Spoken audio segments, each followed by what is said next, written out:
Bienvenidos al curso de cálculo vectorial y en esta oportunidad vamos a iniciar el estudio del teorema de Taylor y de los temas conexos al teorema de Taylor, ¿no? Sus aplicaciones.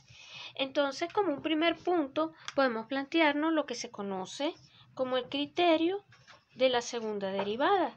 Y para desarrollar el criterio de la segunda derivada en el contexto de funciones en varias variables, tenemos que también hablar un poco, insisto, de Taylor y de lo que son máximos y mínimos relativos y puntos críticos. Entonces, en el caso de en una sola variable, supónganse que ustedes tienen una función f perteneciente a la clase C2 de R. Es decir, vamos a pedir que la función, tanto la función como sus derivadas hasta segundo orden, sean continuas. ¿Ok? Entonces, en este contexto, nosotros habíamos visto que ella tiene un desarrollo de Taylor, que no es otra cosa que considerar la función en términos de sus derivadas. Un desarrollo de Taylor alrededor de un punto, vamos a llamarlo A, x igual a, y este punto perteneciente al dominio, por supuesto, de la función. ¿Ok? ¿Cómo era el desarrollo de Taylor de esa función? Simplemente era considerar f de x como la suma de f de a más la derivada evaluada en a sobre 1 factorial por x menos a más, por ejemplo, la derivada de segundo orden evaluada en a sobre 2 factorial por x menos a al cuadrado, y esto podríamos desarrollarlo, pero en este caso estamos trabajando nada más que con dos pasos más un cierto factor epsilon de xa, donde este valor era el error, donde esta función, cuando uno considera el límite, cuando x tiende a de epsilon de xa, esto tiende a 0. ¿Ok? Todavía en una sola variable, si en lugar de a consideramos, jugando un poco con las variables, x igual a x sub 0 más h y llamamos x sub 0 igual a a, ¿ok? Entonces tenemos que f de x sub 0 más h menos f de x sub 0, utilizando el desarrollo anterior, solo que haciendo este cambio, nos va a quedar expresado como f' de x sub 0 por el factor h más 2 factoriales 1 medio, entonces nos quedaría f segunda de x sub 0 entre 2 por h al cuadrado más la función epsilon que va a depender de h, la función error. Siempre vamos a pedir que esta función error tienda a 0, ¿ok? En la medida en que h, en este caso, tienda a 0. Entonces, aquí tenemos lo siguiente, la siguiente definición. Si x sub 0 es un punto crítico de la función f, ¿qué significa que sea punto crítico?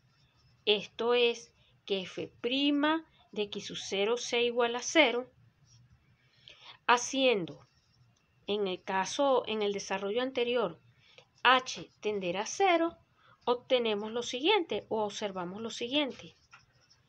Primero, que si la segunda derivada evaluada en el punto es positiva, entonces concluimos que f de x sub 0 más h es mayor que f de x sub 0. Y en ese caso, en f de x, o mejor dicho, f de x sub 0 es un mínimo local de la función f. ¿Ok? Recíprocamente, o de forma análoga, perdón, en segundo caso, si esto es negativo, entonces esto va a ser menor que esto y podemos concluir que f de x sub 0 es un máximo local de la función. ¿Ok?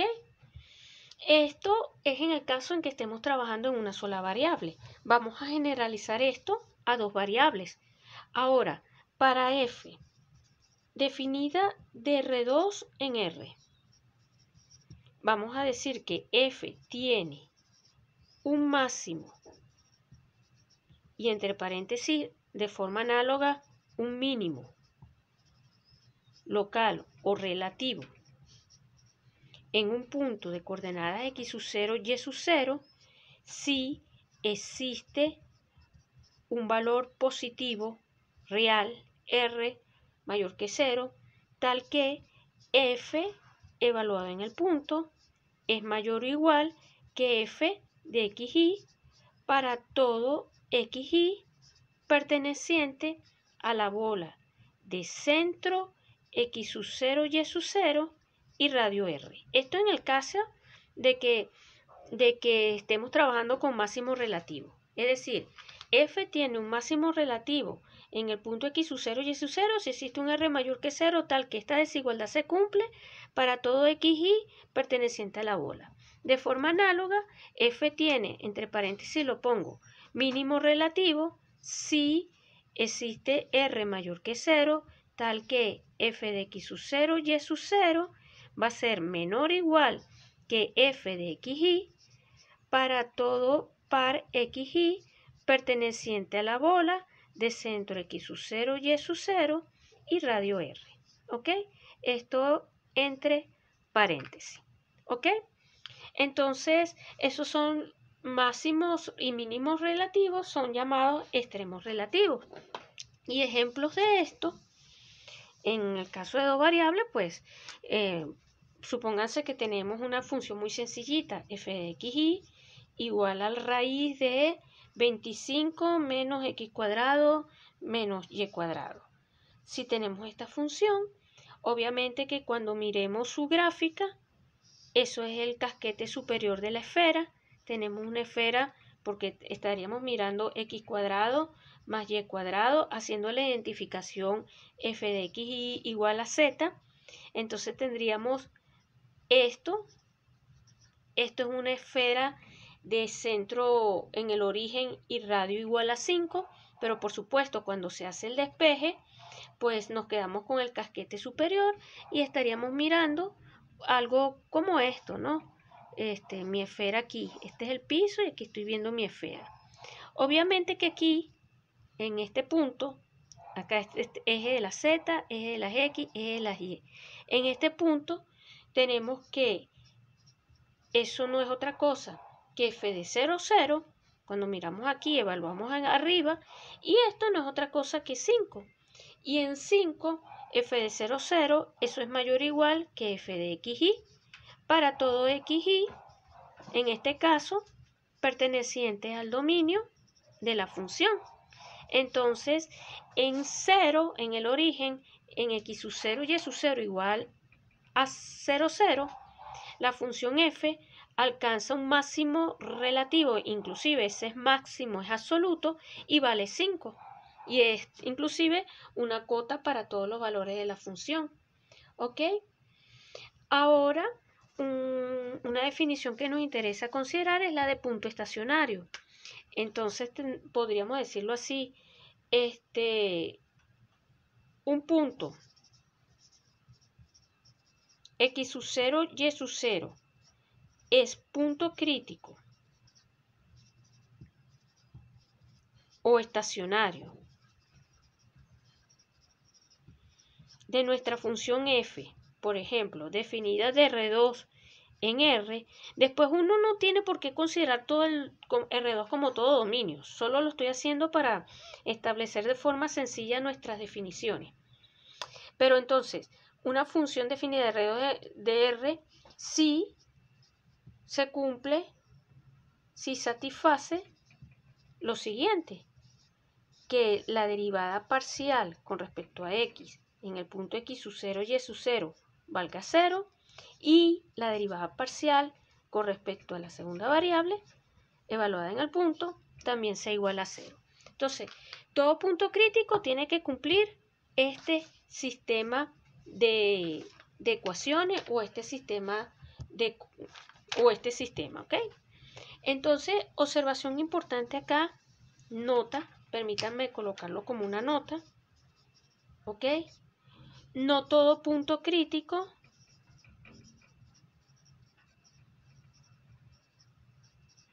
o no todo punto crítico o no en todo punto crítico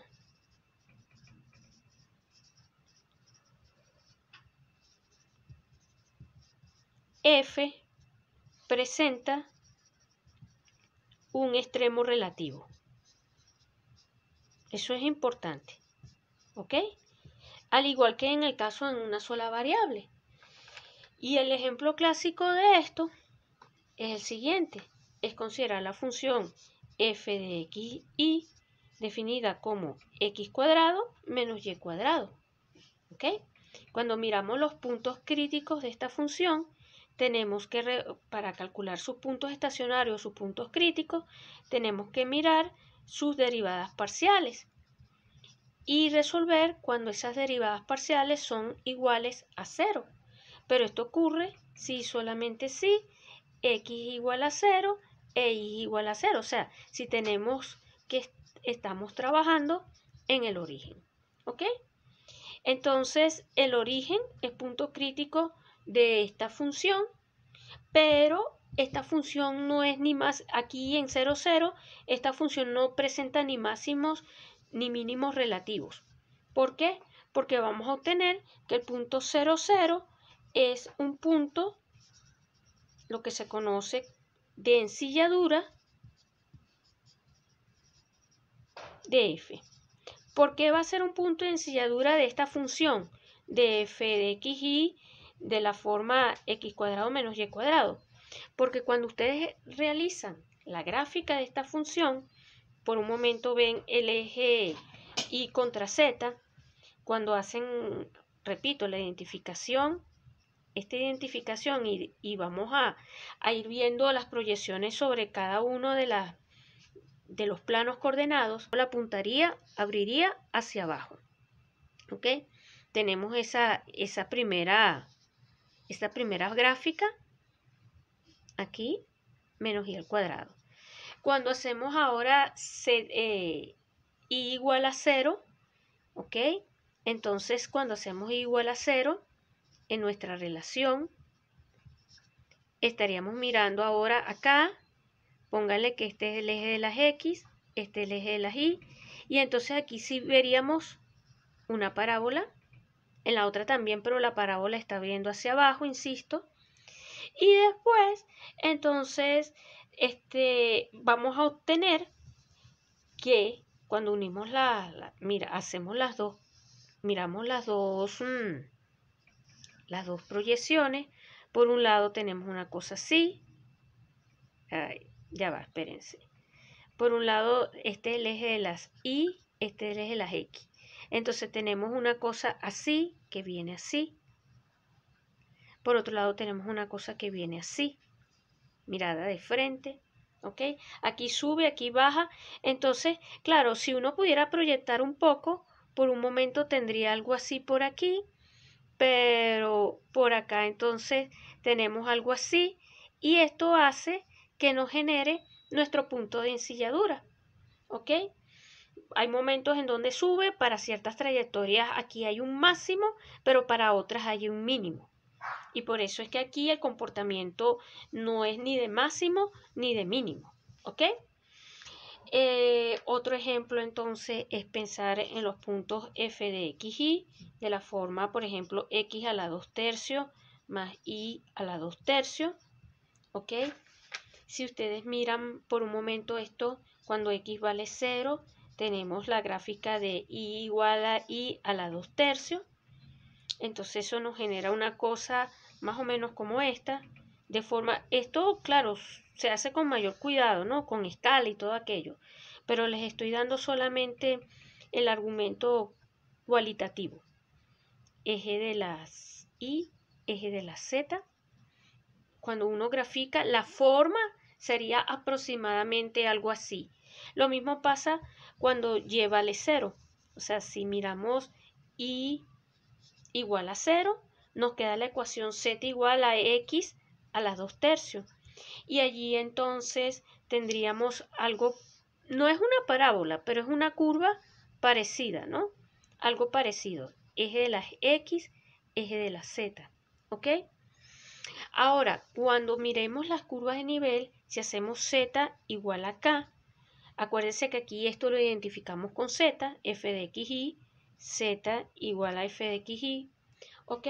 Entonces tendríamos ecuaciones del tipo K igual a X a la 2/3 más Y a la 2/3.